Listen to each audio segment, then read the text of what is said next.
કેદારનાથમાં 2000 શ્રદ્ધાળુઓ ફસાયા। રેસ્ક્યુ માટે આર્મીના ચિનૂક અને MI-17 હેલિકોપ્ટર સજ્જ।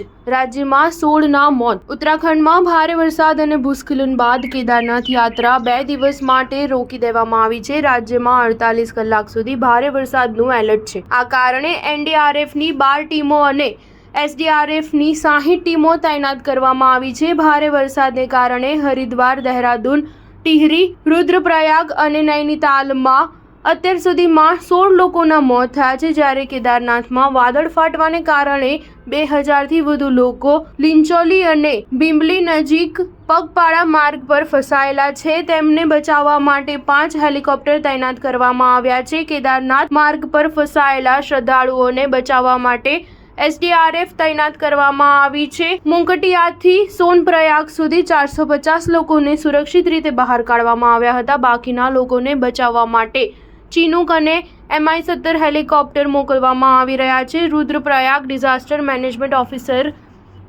NK રાજવારના જણાવ્યા અનુસાર ગૌરીકુંડથી શરૂ થતા 16 કિલોમીટર લાંબા કેદારનાથ ટ્રેકને ઘોડાપડાવ, લિંચોલી, બડી લિંચોલી અને બિંબલીમાં નુકસાન થયું છે। રામબાળા પાસેના 2 પુલ પણ ગઈ રાત્રે ધોવાઈ ગયા હતા। કેદારનાથમાં ફસાયેલા લોકોને બચાવવા માટે રાજ્ય સરકારે એરફોર્સની મદદ લીધી છે। NDRFની 12 ટીમ, INS અને SDRFની 60 ટીમ બચાવ કાર્યમાં લાગેલી છે। હિમાચલ પ્રદેશમાં એક જ રાતમાં 5 જગ્યાએ વાદળ ફાટવાને કારણે 53 લોકો ગુમ થયા છે, જેમાંથી 5ના મૃતદેહ મળી આવ્યા છે, જ્યારે 48 લોકો હજુ પણ ગુમ છે।